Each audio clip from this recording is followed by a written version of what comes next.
Hello! Hi, what's up? Hi, howdy. In this video, we are going to discuss about our analysis activity for a novel under title Magnus Chase, Sword of Summer. But before we start our discussion, let's us introduce ourselves. Our first member is... Hello, my name is ALFIAH KHARISMA. You can call me Risma. Actually, I didn't expect anything about this course in the beginning of the class. Something that I noticed this course contains some materials about the intrinsic element of a story or novel. Before, I only know a little information about the intrinsic element, but then I can understand well about it. By joining this course, I also get many important things, such as I have to think more critically about anything. For example, when I read a novel, usually I just read and enjoy it. But now, when I read a novel, I think about why the story is like that, what's the author's purpose from that kind of story, and etc. This course is good for my thinking ability because by joining this course, I can conclude if that's not good if we just accept something without thinking about it critically. And the second is... My name is DEVINIA Aurely Abrianisa. You can call me Devin. I always think that reading is very exciting. When we get this course, actually I was quite happy because we could analyze more about prose. We already get this material when we were in high school, but here we get more knowledge about it. I was very happy because the novel that we need to analyze is Rizki work. This course introduced me to another work of Rizki that I really like. This course allows us to be more creative and explore our skill through making video and analyzing the novel. I hope that every knowledge I get from this course will be useful in the future. And the third member is... Hello, my name is LIAINUR. You can call me Ismia. I learned a lot from basic analysis of prose subject. I understand more about intrinsic and extrinsic factor of a story from the detailed explanation given during the class. From these panel talks, I had several experiences from collecting data, analyzing it correctly, and get the conclusion that apparently it was not as simple as I thought before. Due to a working team, I could learn new things from other members. While we were working on this project, we had fun together even with all the struggle we had. But it's much fun. And the fourth is... My name is PUPUT MAULINDA. You can call me PUPUT. When I take this course, I think I just read the novel, talk about the story, and share the story that I read in the class. But it is the opposite. I learned a lot from this course. First, I learned how to be a good reader. It means I'm not only read and enjoy the story, but also can feel that I as a character in the story, and thinking about what the story wants to tell to the readers. Second, I learned how to work with teamwork. The last, I learned how to make a good video for final project. And the last one is... Hello, my name is Sabilla Rizki Amalia. You can call me Sabilla. In this semester, I have been learned prose prosperously. Initially, I thought about why should I study about prose. It was not very useful for me at this time. But after trying to understand, I increasingly know what is the point of learning prose. By learning prose, we are trained to think critically, and it's not easy to conclude something before knowing what actually happened. If sometimes when we read a story, sometimes we conclude the story easily without analyzing it first. Sometimes, what is written in the story is not the actual meaning that the author wants to convey to the reader. Therefore, by studying prose, I'm more able to think critically about what the writer actually wants to convey to the reader.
Without any further ado, let's start the discussion.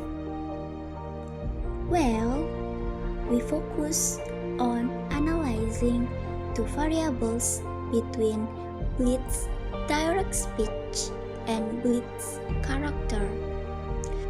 We decide to analyze the direct speech of Blitz start from chapter 22 until chapter 39, or the middle part of the story. We thought that this part was quite important because it is the moment when they knew their true identity by having journey together.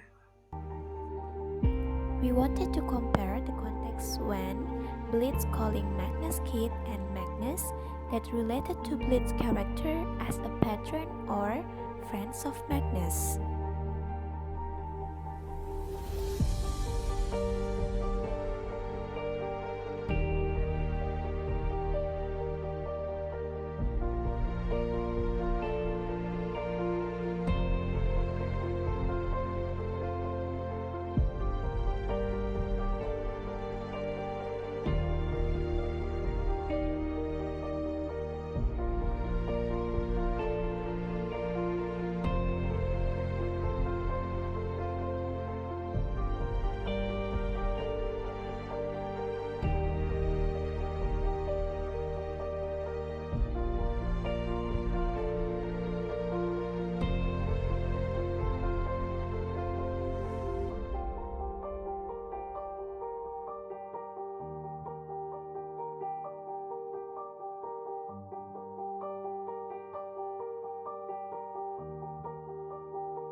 Kids.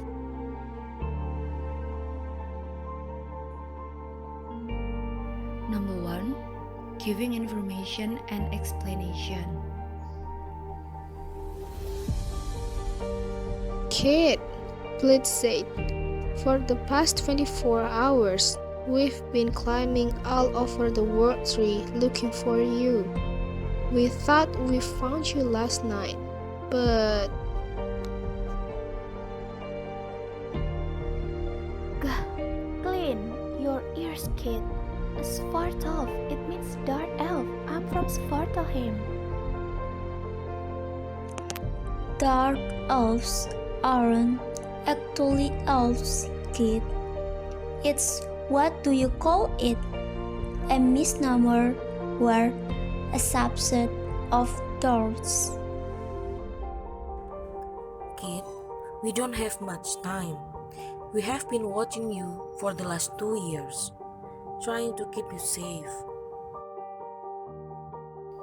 That was uncalled for, kid. Blyton sounded genuinely hurt. I dress up like a homeless person every day for 2 years for you. I let my personal hygiene go to Helheim. You know how long I had to stay in the bubble bath every morning to get the smell out? you were not supposed to die, kid, said Blitzen. Our job was to protect you. But now, well, you are an Einherji. Maybe we can still make this work. We've got to get you out of here. We have to find that sword. Blitzen looked away, but there was no doubt. His cheek had lightened to the color of wet clay. Kid, you may have noticed I never hung around with you much during the day.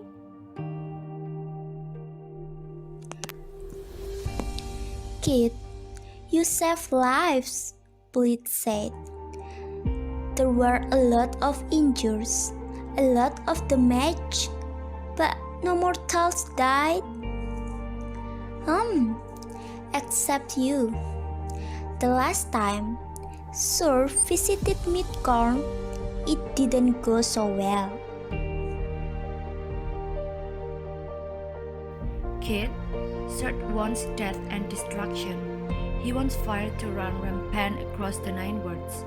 A war god can't stop that, Frey can. He is the god of the growing season, the god of health and new life. He keeps the extremes in check, both fire and ice. There's nothing Sir hates worse than being restrained. Frey is his natural enemy. Blitz grounded. It was I told you, kid. He gave it away for love. For example, Kid, Blitz said, the more frequently you travel between the world, the harder it gets. It's kind of like overheating an engine. The above direct speech was spoken in the moment they wanted to climb the world tree. Here, Magnus had his first experience in climbing the tree, so Blitz gave Magnus some information related to the journey of climbing the tree.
Second is showing his care to Magnus. "You next, kid," said the dwarf.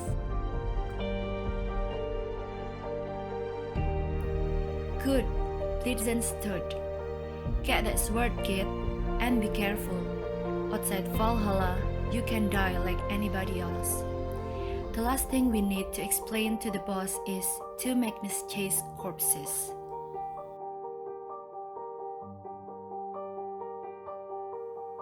You're not the only one who's lost family to wolves, kid. Get some sleep, kid. Heimdall's horn kid. Where did you come from? I must have been leaning forward because Blitzen grabbed my arm. "Careful, kid. First time in the tree will make you dizzy." It's okay, kid. This is not regular sunlight. We're not on Midgard anymore. Don't look so glum, kid. I have faith in you.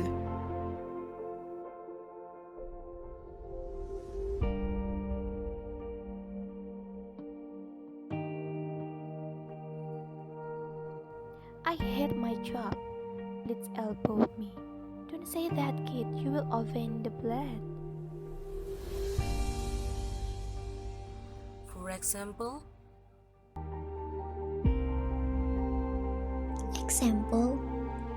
Get some sleep, kid.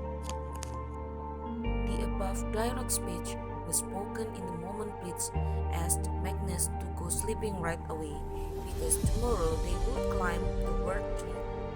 Here, Blitz showed his caring to Magnus that he wanted Magnus to be ready for tomorrow. I must have been leaning forward because Blitzen grabbed my arm. Careful, kid. First time in the tree will make you dizzy. The direct speech above was spoken in the moment Blitz gave Magnus warning when they climbed the world tree.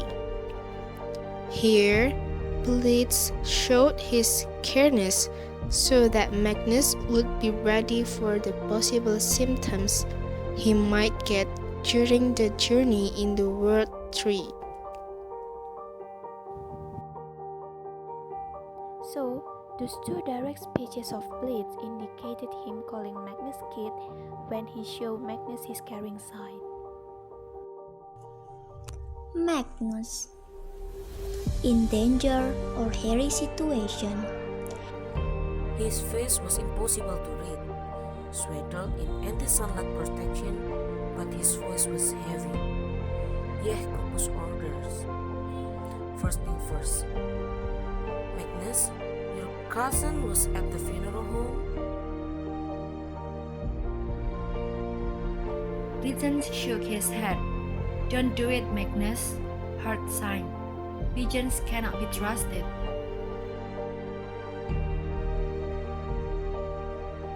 Blitzen decided. Still, this is very bad. Magnus, you've given an apple of immortality to a giant king. Blitzen shook his head. Don't do it, Magnus. Hurt sign. Pagan cannot be trusted. The above direct speech was spoken in the moment Blitz saw Magnus needed to give an answer right away toward pigeons hovering. Here, Blitz gave a warning when the moment was danger and hairy.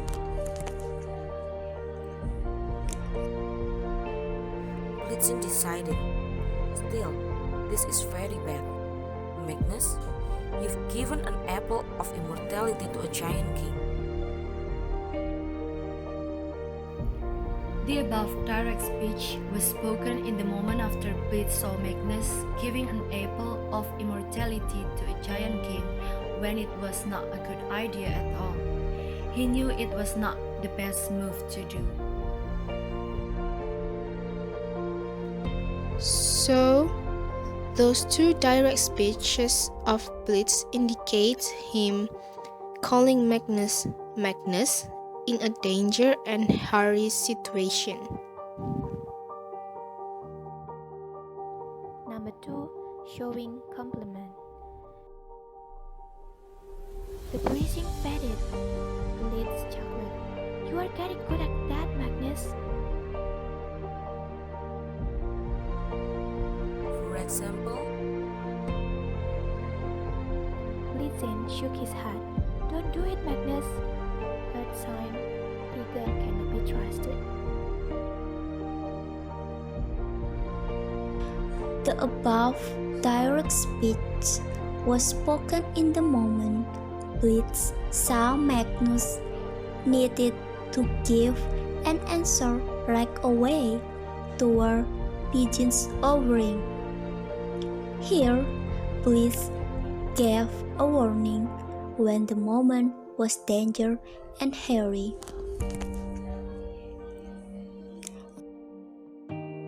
Blitzen decided, still, this is very bad. Magnus, you've given an apple of immortality to a giant king. The above direct speech was spoken in the moment after Blitz saw Magnus giving an apple of immortality to a giant king when it was not a good idea at all. He knew it was not the best move to do. So, those two direct speeches of Blitz indicate him calling Magnus Magnus in a danger and hurry situation. The third context is showing they are dependable to Magnus. Blitz said, Hurt and I have been traveling too much. We won't be able to activate the docks. Magnus will need you. For example, Blitz said, Hurt and I have been traveling too much. We won't be able to activate the docks. Magnus, we will need you. The above direct speech was spoken in the moment Blitz saw his dependable side to Magnus. so the direct speech of Blitz indicated him calling Magnus Magnus when he complimented Magnus for what he has done. Magnus Chase came back alive in Valhalla after he died in a Longfellow Bridge, Boston. He started to accept his destiny as Einherjar and son of Frey. He met again with his homeless friends, Blitz and Hurt.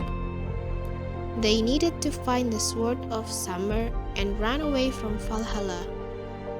Hurt and Blitz needed to take Magnus out from Valhalla as soon as possible. They were helped by Magnus and Einherjar friends that are TJ, X, Halfbone Gunderson, and Mallory to avoid being caught by Gunilla.